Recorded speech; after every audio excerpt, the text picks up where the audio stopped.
Hello ಸ್ನೇಹಿತರೆ, ಇಡಗುಂಜಿ ಮಹಾಗಣಪತಿ ದೇವಸ್ಥಾನಕ್ಕೆ ನಿಮ್ಮೆಲ್ಲರಿಗೂ ಸ್ವಾಗತ. ಎಲ್ಲಿ ಯಾವುದೇ ಕಾರ್ಯಗಳನ್ನು ಮಾಡಬೇಕೆಂದರೆ ಮೊದಲ ಪೂಜೆ ಪಾರ್ವತಿ ಸುತ ವಿನಾಯಕನಿಗೆ ಮಾಡಲೇಬೇಕು. ಈತನಿಗೆ ಪೂಜೆ ಮಾಡದೆ ಹೋದರೆ ನಾವು ಅಂದುಕೊಂಡ ಕೆಲಸ ನಿರ್ವಿಘ್ನವಾಗಿ ಸಾಗುವುದಿಲ್ಲ ಎಂಬ ನಂಬಿಕೆ ನಮ್ಮೆಲ್ಲರ ಮನದಲ್ಲಿ ಮನೆ ಮಾಡಿದೆ. ಗಜಮುಖ, ಕರಿವದನ, ಗೌರಿಸುತ, ಮೋದಕ ಪ್ರಿಯ, ಮೂಷಿಕ ವಾಹನ ಹೀಗೆ ಯಾವ ಹೆಸರಿನಿಂದ ಕರೆದರೂ ಆಶೀರ್ವಾದ ಮಾಡಿ ಹರಿಸುವ ಈ ಉತ್ತರ ಕನ್ನಡ ಜಿಲ್ಲೆಯ ಮಡಿಲಲ್ಲಿ ನಿಂತ ಈ ಗೌರಿಸುತ ಇಂದು ಸಾಕ್ಷಾತ್ ಪರಶಿವನಿಂದ ಜಗತ್ತಿನ ಎಲ್ಲ ಮೊದಲ ಪೂಜೆಗೆ ಪಾತ್ರನಾಗು ಎಂಬ ವಿಶೇಷ ವರ ಪಡೆದ ಇಡಗುಂಜಿ ಮಹಾಗಣಪತಿ ದೇವರ ದರ್ಶನ ಪಡೆದು ಬರೋಣ. ಇಡಗುಂಜಿ ಕ್ಷೇತ್ರವು ಹಿಂದೂಗಳ ಪವಿತ್ರ ಕ್ಷೇತ್ರವೆಂದು ಹೆಸರುವಾಸಿಯಾಗಿದ್ದು, ಇಲ್ಲಿಯ ಮುಖ್ಯ ಆಕರ್ಷಣೆ ಮಹತೋಬಾರ ಶ್ರೀ ಗಣೇಶನ ದೇವಾಲಯ. ಈ ಕ್ಷೇತ್ರವನ್ನು ಮೊದಲು ಇಡಗುಂಜಿ ಎಂಬ ಹೆಸರಿನಿಂದ ಕರೆಯಲಾಗುತ್ತಿತ್ತು. ಇಡ ಎಂದರೆ ಆನೆ, ಗುಂಜ ಎಂದರೆ ಅತಿಯಾದ ಸಸ್ಯ ಸಂಪತ್ತು. ದಟ್ಟವಾದ ಅರಣ್ಯ ಹೊಂದಿರುವ ಈ ಪ್ರದೇಶ ಮುಂದೆ ಜನರ ಬಾಯಿಯಿಂದ ಬಾಯಿಗೆ ಹರಡಿದಾಗ ಇಡಗುಂಜಿ ಕ್ಷೇತ್ರ ಎಂದು ಪ್ರಸಿದ್ಧ ಆಯಿತು. ದೇವಶಿಲ್ಪಿ ವಿಶ್ವಕರ್ಮನಿಂದ ಕೆತ್ತಲ್ಪಟ್ಟ ಈ ದೇವಾಲಯದ ವಿನಾಯಕ ಮೂರ್ತಿಯು 2000 ವರ್ಷಗಳಷ್ಟು ಹಳೆಯದಾಗಿದ್ದು ದ್ವಿಭುಜ ಭಂಗಿಯಲ್ಲಿ ಇಲ್ಲಿ ನೆಲೆ ನಿಂತಿದ್ದಾನೆ. ಈ ವಿಗ್ರಹವು ಸುಮಾರು 80 ಸೆಂಟಿಮೀಟರ್ ಎತ್ತರ, 59 ಸೆಂಟಿಮೀಟರ್ ಅಗಲವಾಗಿದೆ. ಗಣಪತಿಯು ಬಲಗೈಯಲ್ಲಿ ಕಮಲದ ಹೂ, ಎಡಗೈಯಲ್ಲಿ ಮೋದಕವನ್ನು ಹಿಡಿದು ನಿಂತಿದ್ದಾನೆ. ಈ ದೇವಾಲಯದ ವಿಶೇಷತೆ ಎಂದರೆ ಸಾಮಾನ್ಯವಾಗಿ ಬೇರೆ ಎಲ್ಲ ದೇವಸ್ಥಾನದಲ್ಲಿ ಕಾಣಿಸೋ ಗಣೇಶನ ವಾಹನ ಮೂಷಕನನ್ನು ನಾವು ಇಲ್ಲಿ ನೋಡೋಕೆ ಆಗೋದಿಲ್ಲ. ಕಪ್ಪು ಬಣ್ಣದಲ್ಲಿ ಕೆತ್ತಿರೋ ಈ ವಿನಾಯಕನು ನೋಡ್ತಾ ಇದ್ರೆ ಎಷ್ಟೋ ಜನ್ಮದ ಪುಣ್ಯ ಎನಿಸುತ್ತದೆ. ಇಡಗುಂಜಿ ಕ್ಷೇತ್ರದಲ್ಲಿ ಬಹಳ ಹಿಂದಿನ ಕಾಲದಲ್ಲಿ ಋಷಿಗಳು ತಪಸ್ಸನ್ನು ಆಚರಿಸುತ್ತಿದ್ದರಂತೆ. ಆ ಸಮಯದಲ್ಲಿ ಋಷಿಗಳಿಗೆ ರಾಕ್ಷಸರು ತುಂಬಾನೇ ತೊಂದರೆ ಕೊಡುತ್ತಿದ್ದರು. ವಾಲಿಕಿಲ್ಯ ಮುನಿಗಳು ನಾರದರನ್ನು ಪ್ರಾರ್ಥಿಸಿ ತನ್ನ ತಪಸ್ಸಿಗೆ ವಿಘ್ನಗಳನ್ನು ನಿವಾರಣೆ ಮಾಡಲು ಸಹಾಯ ಮಾಡಿ ಎಂದು ಬೇಡಿಕೊಂಡರು. ಆಗ ನಾರದರು ಪಾರ್ವತಿ ದೇವಿಯ ಬಳಿ ಹೋಗಿ ಬಾಲಗಣೇಶನನ್ನು ಭೂಮಿಗೆ ಕಳಿಸುವಂತೆ ಪ್ರಾರ್ಥಿಸಿದರು. ಇದರ ಫಲವಾಗಿ ಬಾಲಗಣೇಶ ಈ ಕ್ಷೇತ್ರದಲ್ಲಿ ನೆಲೆ ನಿಂತು ಎಂದು ಹೇಳಲಾಗುತ್ತದೆ. ಇಲ್ಲಿ ಸ್ವಂತ ಬ್ರಹ್ಮ, ವಿಷ್ಣು, ಮಹೇಶ್ವರ ಬಂದು ಸೃಷ್ಟಿ ಮಾಡಿದ ನೀರಿನ ಹೊಂಡವಾದ ಚಕ್ರತೀರ್ಥ ಮತ್ತು ಬ್ರಹ್ಮತೀರ್ಥ ಎಂಬ ಪವಿತ್ರ ನೀರಿನ ಹೊಂಡಗಳನ್ನು ನಾವು ಕಾಣಬಹುದು. 4ರಿಂದ 5ನೇ ಶತಮಾನದಲ್ಲಿ ನಿರ್ಮಿಸಿದ ಈ ದೇವಾಲಯವು ವಿಶಾಲವಾಗಿದ್ದು, ಗರ್ಭಗುಡಿಯಲ್ಲಿ ಕಪ್ಪು ಶಿಲೆಯಲ್ಲಿ ನಿರ್ಮಿಸಿದ ವಿಘ್ನೇಶ್ವರನು ಪೀಠದ ಮೇಲೆ ನಿಂತಿದ್ದಾನೆ. ಆಭರಣಭೂಷಿತನಾದ ಗಣಪತಿಗೆ 2 ಕೈಗಳು, 2 ದಂತಗಳಿವೆ. ಬಲಗೈಯಲ್ಲಿ ಕಮಲ, ಎಡಗೈಯಲ್ಲಿ ಮೋದಕ. ತಲೆ ಕೂದಲು ಹಿಂದೆ ಕೆದರಿಕೊಂಡಂತಿದೆ. ಎಲ್ಲ ಗಣೇಶನ ವಿಗ್ರಹಕ್ಕೆ 1 ದಂತವಿದ್ದರೆ ಈ ಇಡಗುಂಜಿ ಗಣಪತಿಯ ವಿಗ್ರಹವು 2 ದಂತಗಳನ್ನು ಹೊಂದಿದೆ. ವಕ್ರದುಂಡ ಮಹಾಕಾಯ, ಕೋಟಿ ಸೂರ್ಯ ಸಮಪ್ರಭಾ, ನಿರ್ವಿಘ್ನಂ ಕುರುಮೇ ದೇವ, ಸರ್ವಕಾರ್ಯೇಷು ಸರ್ವದಾ. ಮಂತ್ರ ಪಠಿಸಿ ಗರಿಕೆ, ಮೋದಕಗಳನ್ನು ಇಡಗುಂಜಿ ಕ್ಷೇತ್ರದಲ್ಲಿ ಭಕ್ತಿಯಿಂದ ಅರ್ಪಿಸಿದರೆ ಭಕ್ತಾದಿಗಳ ಇಷ್ಟಾರ್ಥಗಳನ್ನು ಪ್ರಾಪ್ತಿಯಾಗುತ್ತದೆ ಎಂದು ಇಲ್ಲಿ ಭಕ್ತಾದಿಗಳ ನಂಬಿಕೆ. ಇಲ್ಲಿ ರಥಸಪ್ತಮಿಯಂದು ವಿಶೇಷ ಜಾತ್ರೆ ನಡೆಯುತ್ತದೆ. ಗಣೇಶ ಚೌತಿಯಂದು 1 ಲಕ್ಷಕ್ಕೂ ಹೆಚ್ಚು ಮಂದಿ ಇಲ್ಲಿ ಆಗಮಿಸುತ್ತಾರೆ ಹಾಗೂ ಆಶೀರ್ವಾದವನ್ನು ಪಡೆಯುತ್ತಾರೆ. ಸಂಕಷ್ಟ ಹರ ಚತುರ್ಥಿಯಂದು ವಿನಾಯಕನಿಗೆ ವಿಶೇಷವಾದ ಪೂಜೆಗಳು ಇಲ್ಲಿ ನಡೆಯುತ್ತದೆ. ಇಲ್ಲಿ ದೇವರ ದರ್ಶನವನ್ನು ಪಡೆಯುವ ಸಮಯ ಎಂದರೆ ಬೆಳಗ್ಗೆ 6 ಗಂಟೆಯಿಂದ ಮಧ್ಯಾಹ್ನ 1 ಗಂಟೆ ಮತ್ತು ಮಧ್ಯಾಹ್ನ 3 ಗಂಟೆಯಿಂದ ರಾತ್ರಿ 8 ಗಂಟೆಯವರೆಗೆ ನಾವು ದೇವರ ದರ್ಶನವನ್ನು ಪಡಿಬಹುದು. ಈ ಗಣಪತಿ ದೇವಸ್ಥಾನ ಇರುವುದು, ಈ ಇಡಗುಂಜಿ ಕ್ಷೇತ್ರ ಇರುವುದು ಹೊನ್ನಾವರದಿಂದ 14 ಕಿಲೋಮೀಟರ್ ದೂರದಲ್ಲಿ, ಮುರುಡೇಶ್ವರದಿಂದ 23 ಕಿಲೋಮೀಟರ್ ದೂರದಲ್ಲಿದೆ. ವಿದ್ಯಾಬುದ್ಧಿ ಸಂಪತ್ತು ಅಂದುಕೊಂಡ ಕಾರ್ಯಗಳು ಸರಾಗವಾಗಿ ಸಾಗಲು ಭಕ್ತಾದಿಗಳು ದೇವಸ್ಥಾನಕ್ಕೆ ದಿನನಿತ್ಯ ಭೇಟಿ ನೀಡುತ್ತಾರೆ. ಗಣಪತಿಯ ಕೃಪೆಗೆ ಪಾತ್ರರಾಗುತ್ತಾರೆ. ಇಡಗುಂಜಿಗೆ ಹೋಗುವ ದಾರಿಯಲ್ಲಿ ವಿನಾಯಕ ವನವಿದೆ. ಇಲ್ಲಿ ಒಳ ಪ್ರವೇಶಕ್ಕಾಗಿ ಎಂಟ್ರಿ ಫೀಸ್ ಇರುತ್ತೆ. ವಾಹನಗಳಿಗಾದರೆ 5 ರೂಪಾಯಿ, ದೊಡ್ಡವರಿಗಾದರೆ 10 ರೂಪಾಯಿ ಇರುತ್ತೆ. ಇಲ್ಲಿ ಗಣೇಶನ ಜೀವನದ ಕಥೆಗಳನ್ನು ಮೂರ್ತಿ ಮೂಲಕ ಇಲ್ಲಿ ತಿಳಿಸಿದ್ದಾರೆ. ಕೈಲಾಸದಲ್ಲಿ ಪಾರ್ವತೀ ದೇವಿಯು ತನ್ನ ಸಖಿಯರ ಜೊತೆಯಲ್ಲಿರುವಾಗ ಅಲ್ಲಿಗೆ ಪರಶಿವನ ಆಗಮನವಾಗುತ್ತೆ. ದ್ವಾರವನ್ನು ಕಾಯಲು ಗಣವೊಂದು ಇಟ್ಟಿದ್ದರೂ ಕೂಡ ಈ ರೀತಿ ತನ್ನ ಪತಿಯೇ ಆಗಲಿ ಅನಪೇಕ್ಷಿತವಾಗಿ ಒಳಗೆ ಬಂದದ್ದು ಪಾರ್ವತಿಗೆ ಸ್ವಲ್ಪ ಅಸಮಾಧಾನವನ್ನು ಉಂಟು ಮಾಡಿತು.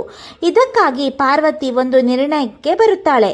ಸ್ನಾನಕ್ಕಾಗಿ ಹೋಗುವ ಮೊದಲು ತನ್ನ ಮೈಯಲ್ಲಿರುವ ಮಣ್ಣಿನಿಂದ ಮುದ್ದಾದ ಒಂದು ಮಗುವನ್ನು ನಿರ್ಮಿಸಿ ಅದಕ್ಕೆ ಜೀವ ತುಂಬಿದಳು. ಅವನ ಕೈಯಲ್ಲಿ ದಂಡವೊಂದನ್ನು ಕೊಟ್ಟು ಸ್ನಾನಗೃಹದ ಬಾಗಿಲು ಕಾಯಲು ನೇಮಿಸಿದಳು. ನಂತರ ಯಥಾವತ್ತಾಗಿ ಅಪೇಕ್ಷಿತವೆಂಬಂತೆ ಕೈಲಾಸಪತಿಯ ಆಗಮನವಾಗುತ್ತದೆ. ಈ ಪುಟ್ಟ ದ್ವಾರಪಾಲಕ ತನ್ನ ದಂಡವನ್ನು ಶಿವನ ಮುಂದೆ ಅಡ್ಡವಾಗಿಸಿ ಒಳಗೆ ಪ್ರವೇಶಿಸದಂತೆ ನಿರ್ಬಂಧಿಸುತ್ತಾನೆ. ಇದೇನೋ ಈ ಹುಡುಗ ಯಾವನು, ನನ್ನನ್ನು ತಡೆಯುತ್ತಿರುವವನಲ್ಲ ಎಂದು ಕೋಪಗೊಂಡ ರುದ್ರ ದೇವನಾದ ಮಹಾದೇವನು ನಾನು ಪಾರ್ವತಿಯ ಮಗ, ಅವಳ ಸೇವಕ, ತಾಯಿಯ ಆಜ್ಞೆ ಮೇರೆಗೆ ಯಾರನ್ನು ಒಳ ಹೋಗಲು ಬಿಡುವುದಿಲ್ಲ ಎಂದು ಹೇಳುತ್ತಾನೆ. ಇದನ್ನು ಕೇಳಿ ರುದ್ರಗಣಗಳು ಸಿಟ್ಟಿನಿಂದ ಅವನ ಮೇಲೆ ಮುಗಿಬೀಳಲು ಒಬ್ಬೊಬ್ಬರನ್ನು ಥಳಿಸಿ ತನ್ನ ಪರಾಕ್ರಮವನ್ನು ತೋರುತ್ತಾನೆ. ಇದೆಲ್ಲವನ್ನು ನೋಡುತ್ತಿದ್ದ ಶಿವ ತನ್ನ ಗಣಗಳ ಸೋಲು ಮತ್ತು ಈ ಹುಡುಗನ ಉದ್ಘಟತನವನ್ನು ಕ್ರೋಧಿತನಾಗಿ ತನ್ನ ಶೂಲದಿಂದ ಅವನ ಶಿರವನ್ನು ಕತ್ತರಿಸುತ್ತಾನೆ. ತನ್ನ ಪತಿಯ ಈ ಕೃತ್ಯವನ್ನು ನೋಡಿದ ಪಾರ್ವತಿಯು ಪುತ್ರನ ಮರಣದಿಂದ ಶೋಕಿತಳಾಗಿ ರೋಧಿಸಲಾರಂಭಿಸಿದಳು. ಗೌರಿಯು ಕ್ಷಣಾರ್ಧದಲ್ಲಿ ದುರ್ಗೆಯಾಗಿ ಅನೇಕ ಮಹಾಶಕ್ತಿಯನ್ನು ಸೃಷ್ಟಿಸಿ ರುದ್ರಗಣಗಳ ಮೇಲೆ ಬಿಡುತ್ತಾಳೆ. ಇದರಿಂದ ಗಾಬರಿಗೊಂಡ ಗಣಗಳು ಶಿವನನ್ನು ಶರಣು ಬಂದು ಪ್ರಾರ್ಥಿಸುತ್ತಾರೆ. ಪಾರ್ವತಿಯನ್ನು ಸಮಾಧಾನಪಡಿಸಲು ಶಿವನು ಬಾಲಕನನ್ನು ಬದುಕಿಸುವುದಾಗಿ ಹೇಳಿ ತನ್ನ ಭಟರಿಗೆ ಉತ್ತರ ದಿಕ್ಕಿಗೆ ಹೋಗಿ ಮೊದಲು ಸಿಗುವ ಪ್ರಾಣಿಯ ತಲೆಯನ್ನು ತರಲು ಆಜ್ಞಾಪಿಸಿದನು. ಅಂತೆ ಉತ್ತರಕ್ಕೆ ತಲೆ ಹಾಕಿ ಮಲಗಿದ್ದ ಆನೆಯನ್ನು ಶಿರವನ್ನು ಕತ್ತರಿಸಿಕೊಂಡು ತರುತ್ತಾರೆ. ಶಂಕರನು ಆ ಬಾಲಕನ ಮುಂಡಕ್ಕೆ ಆನೆಯ ತಲೆಯನ್ನು ಸರಿಯಾಗಿ ಜೋಡಿಸಿ ಅವನನ್ನು ಪುನಃ ಬದುಕಿಸಿದನು. ನಂತರ ಪಾರ್ವತಿಯು ಬಂದು ಆ ಬಾಲಕನನ್ನು ಮುದ್ದಿಸಿ ತನ್ನ ಮಗನಾದ ಗಜಮುಖನಿಗೆ ವರಗಳನ್ನು ದಯಪಾಲಿಸುವಂತೆ ಮಹೇಶ್ವರನಿಗೆ ಕೇಳಿಕೊಂಡಳು. ಇಂದಿನಿಂದ ನೀನು ನನ್ನ ಕಿರಿಯ ಮಗನೆಂದು ಸರ್ವ ಕಾರ್ಯಗಳಲ್ಲಿ ನೀನೇ ಪ್ರಥಮ ಪೂಜಿತನಾಗುವನೆಂದು ಸಕಲ ರುದ್ರಗಣಗಳ ಅಧಿಪತಿಯಾಗು ಎಂದು ಹೇಳಿ ಹರನು ಹರಿಸಿದನು. ಹೀಗೆ ಪಶುಪತಿಯ ಮಗ ಗಣಪತಿಯು ಜಗತ್ಪ್ರಸಿದ್ಧನಾಗುತ್ತಾನೆ. ಈಗ ಇನ್ನೊಂದು ಕತೆ, ಚಂದ್ರನಿಗೆ ಶಾಪ ನೀಡಿದ ಗಣೇಶ. ಗಣೇಶ ಹಬ್ಬದ ದಿನ ಬಗೆ ಬಗೆಯ ತಿಂಡಿ ತಿನ್ನಲು ಹಲವಾರು ಮನೆಗಳಿಗೆ ಗಣೇಶ ತೆರಳುತ್ತಾನಂತೆ. ಹೊಟ್ಟೆ ತುಂಬಿದ ನಂತರ ಇಲಿಯ ಬೆನ್ನು ಮೇಲೆ ಕುಳಿತು ಮನೆಗೆ ಹೊರಟನಂತೆ. ಗಣೇಶನ ತೂಕ ಹೆಚ್ಚಾಗಿ ಇಲ್ಲಿ ಭಾರ ತಡೆಯಲು ಆಗುತ್ತಿರಲಿಲ್ಲ. ಇದೇ ಕಾರಣಕ್ಕೆ ಆತನನ್ನು ಹೊತ್ತಿಕೊಂಡು ಹೋಗುತ್ತಿರುವಾಗ ಒಂದು ಹಾವು ಅವನ ಎದುರಿಗೆ ಬಂತಂತೆ. ಇಲಿ ಭಯಭೀತನಾಗಿ ಅಲ್ಲಾಡಿದ ಕಾರಣ ಗಣೇಶ ಕೆಳಗೆ ಬಿದ್ದನಂತೆ. ಆಕಾಶದಲ್ಲಿದ್ದ ಚಂದ್ರ ಇದನ್ನು ನೋಡಿ ಜೋರಾಗಿ ನಗುತ್ತಾ ಟೊಳ್ಳು ಹೊಟ್ಟೆ ಗಣೇಶ ಕೆಳಗೆ ಬಿದ್ದ ಎಂದು ಹೇಳಿ ಜೋರಾಗಿ ನಗುತ್ತಿದ್ದನಂತೆ. ಕೋಪಗೊಂಡ ಗಣೇಶ, ಚಂದ್ರ, ನಿನ್ನ ಅಹಂಕಾರಕ್ಕೆ ತಕ್ಕ ಶಾಸ್ತಿ ಮಾಡುತ್ತೇನೆ. ನಿನ್ನನ್ನು ಯಾರು ನೋಡುತ್ತಾರೋ ಅವರಿಗೆ ಶಾಪ ತಟ್ಟಿ ಅವರು ದುರಾದೃಷ್ಟ ಅನುಭವಿಸುತ್ತಾರೆ ಎಂದು ಹೇಳುತ್ತಾನಂತೆ. ಇದನ್ನು ಕೇಳಿ ಭಯಗೊಂಡ ಚಂದ್ರನು, ಹೇ ಗಣಪ, ದಯವಿಟ್ಟು ನನ್ನನ್ನು ಕ್ಷಮಿಸು, ನನ್ನ ತಪ್ಪಿನ ಅರಿವಾಗಿದೆ, ಶಾಪ ಹಿಂಪಡೆದಿಕೋ. ಚಂದ್ರನ ಮಾತು ಕೇಳಿದ ಗಣಪ ಶಾಂತನಾಗಿ, ಚಂದ್ರ, ನಿನಗೆ ನಿನ್ನ ತಪ್ಪಿನ ಅರಿವಾಗಿದೆ, ಹಾಗಾಗಿ ಈ ಶಾಪದ ಅವಧಿಯನ್ನು ಕೇವಲ ಈ ಹಬ್ಬಕ್ಕೆ ಮಾತ್ರ ಸೀಮಿತಗೊಳಿಸುತ್ತೇನೆ ಎನ್ನುತ್ತಾನೆ. ಆಗ ಚಂದ್ರ ಕೃತಜ್ಞತೆಯಿಂದ ತಲೆಬಾಗಿಸಿದ. ಇದು ಚಂದ್ರನಿಗೆ ಶಾಪ ನೀಡಿದ ಗಣೇಶನ ಇನ್ನೊಂದು ಕತೆ. ಈಗ ಮತ್ತೊಂದು ಕತೆ ಕೇಳೋಣ. ಒಮ್ಮೆ ಪಾರ್ವತಿ ದೇವಿಯು ತನ್ನ ಮಕ್ಕಳಾದ ಗಣೇಶ ಮತ್ತು ಕಾರ್ತಿಕೇಯನ ಬಳಿ ಯಾರು ಮೊದಲು ಬ್ರಹ್ಮಾಂಡವನ್ನು ಪ್ರದಕ್ಷಿಣೆ ಹಾಕಿ ಬರುತ್ತಾರೋ ಅವರಿಗೆ ದೈವಿಕ ಫಲವನ್ನು ನೀಡಲಾಗುವುದು ಎನ್ನುವ ಷರತ್ತನ್ನು ನೀಡ್ತಾಳಂತೆ.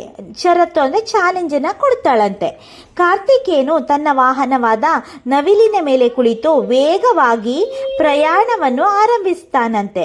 ಆದರೆ ಗಣೇಶನು ಎಲ್ಲಿಗೂ ಪ್ರಯಾಣವನ್ನು ಮಾಡದೆ ಸ್ವಲ್ಪ ಸಮಯ ನಿಂತಲೇ ಯೋಚನೆ ಮಾಡುತ್ತಾನೆ. ನಂತರ ತನ್ನ ತಂದೆ ಶಿವ ಮತ್ತು ತಾಯಿ ಪಾರ್ವತಿಯ ಸುತ್ತ ಪ್ರದಕ್ಷಿಣೆಯನ್ನು ಆರಂಭಿಸುತ್ತಾನೆ. ನಿಮ್ಮ ಬುದ್ಧಿವಂತಿಕೆಯನ್ನು ಬಳಸಿ ಯಾವುದೇ ಪರಿಸ್ಥಿತಿಯಲ್ಲೂ ಅಚ್ಚುಕಟ್ಟಾಗಿ ನಿಭಾಯಿಸಬಹುದು ಎಂಬುದಕ್ಕೆ ಈ ಕತೆ ಉತ್ತಮ ಉದಾಹರಣೆಯಾಗಿದೆ.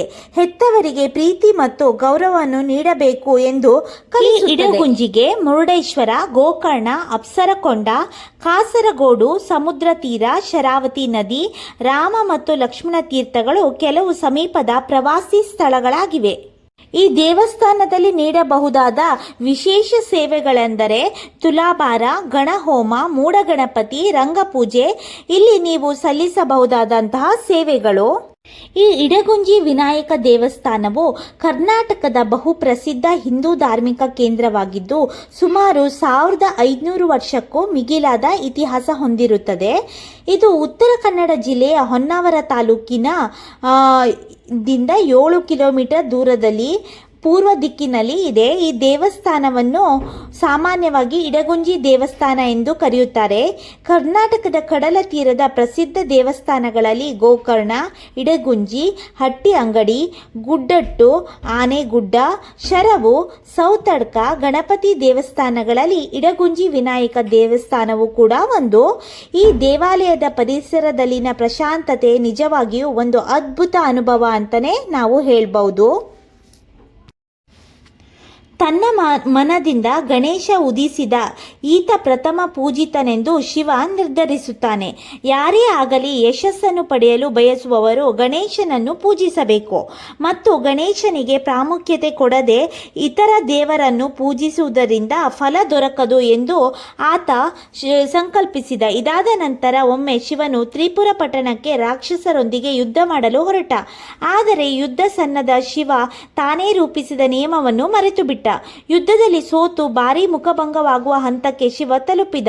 ಶಿವನ ರಥದ ಚಕ್ರದ ಗೂಟ ಮುರಿದು ರಥ ನಿಂತಿತು. ಅಷ್ಟರಲ್ಲಿ ಶಿವನಿಗೆ ತಾನು ಹೊರಡುವ ಮೊದಲು ಗಣೇಶನಿಗೆ ಪೂಜೆ ಸಲ್ಲಿಸಲು ಮರೆತಿರುವುದು ನೆನಪಾಯಿತು. ಈ ಕಷ್ಟಕ್ಕೆ ಅದೇ ಕಾರಣ ಎಂದು ತಿಳಿದವನು ನಂತರ ಮಗನನ್ನು ಪೂಜಿಸಿದ ಮತ್ತು ಯಶಸ್ವಿಯಾಗಿ ತ್ರಿಪುರಾಂತಕ ಯುದ್ಧವನ್ನು ಯಶಸ್ವಿಯಾಗಿ ಜಯಿಸಿದ. ಬೆಂಗಳೂರಿನಿಂದ ಈ ಇಡಗುಂಜಿ ದೇವಸ್ಥಾನಕ್ಕೆ 486 ಕಿಲೋಮೀಟರ್ಗಳಾಗುತ್ತದೆ. 9 ತಾಸು 16 ಮಿನಿಟ್ಗಳ ತಗೊಳ್ಳತ್ತೆ. ಹಾಗೆ ಈ ವಿಡಿಯೋ ಏನಾದರೂ ಇಲ್ಲಿರುವ ಮಾಹಿತಿಗಳೆಲ್ಲ ನಿಮಗೇನಾದರೂ ಇಷ್ಟ ಆದರೆ ಪ್ಲೀಸ್ ಲೈಕ್ ಮಾಡಿ, ಶೇರ್ ಮಾಡಿ, ಸಬ್ಸ್ಕ್ರೈಬ್ ಮಾಡಿ ಹಾಗೂ ನಿಮ್ಮ ಫ್ರೆಂಡ್ಸ್ ಮತ್ತು ಫ್ಯಾಮಿಲಿಯೊಂದಿಗೆ ಇದನ್ನು ಶೇರ್ ಮಾಡಿ. ಹಾಗೆ ಬೆಲ್ ಐಕಾನನ್ನು ಪ್ರೆಸ್ ಮಾಡೋದನ್ನು ದಯವಿಟ್ಟು ಮರಿಬೇಡಿ. ನೀವು ನಿಮ್ಮ ಫ್ಯಾಮಿಲಿಯೊಂದಿಗೆ ಲೈಫಲ್ಲಿ ಒಂದ್ಸಲ ಆದರೂ ಉತ್ತರ ಕನ್ನಡ ಸೈಡ್ ಬಂದಾಗ ನೀವು ಈ ಇಡಗುಂಜಿ ದೇವಸ್ಥಾನಕ್ಕೆ ಭೇಟಿ ಕೊಡೋದನ್ನು ದಯವಿಟ್ಟು ಮರಿಬೇಡಿ. ನಿಮ್ಮ ಮನೇಲಿ ಏನಾದರೂ ಮಕ್ಕಳುಗಳಿದ್ದರೆ ಅವ್ರನ್ನ ದಯವಿಟ್ಟು ಈ ಪಾರ್ಕಿಗೆ ವಿಸಿಟ್ ಮಾಡೋದನ್ನು ಮರಿಬೇಡಿ. ಇದು ಒಂದು ಅದ್ಭುತ ಸ್ಥಳ. ಇಲ್ಲಿ ಗಣೇಶನ ಸ್ಟೋರಿಯನ್ನು ಮೂರ್ತಿಗಳ ಮೂಲಕ ತಿಳಿಸಿದ್ದಾರೆ. ನಾವು ಎಷ್ಟೇ ಸ್ಟೋರಿ ಹೇಳಿದ್ರೂ ಕೂಡ ಮಕ್ಕಳಿಗೆ ಕೆಲವೊಮ್ಮೆ ಅರ್ಥ ಆಗೋದಿಲ್ಲ. ಇದನ್ನೆಲ್ಲ ನೋಡಿದ್ರೆ ಮಕ್ಕಳು ಈಸಿಯಾಗಿ ಅದನ್ನು ಅರ್ಥ ಮಾಡ್ಕೋತಾರೆ. ಹಾಗೆ ಈ ಪಾರ್ಕ್ನಲ್ಲಿ ತುಂಬಾ ಚೆನ್ನಾಗಿ ಎಂಜಾಯ್ ಕೂಡ ಮಾಡ್ತಾರೆ. ನಿಮ್ಮ ಮನೇಲಿ ಏನಾದರೂ ಮಕ್ಕಳಿದ್ರೆ ಇಲ್ಲಿ ಕರ್ಕೊಬರೋದನ್ನು ದಯವಿಟ್ಟು ಮರಿಬೇಡಿ.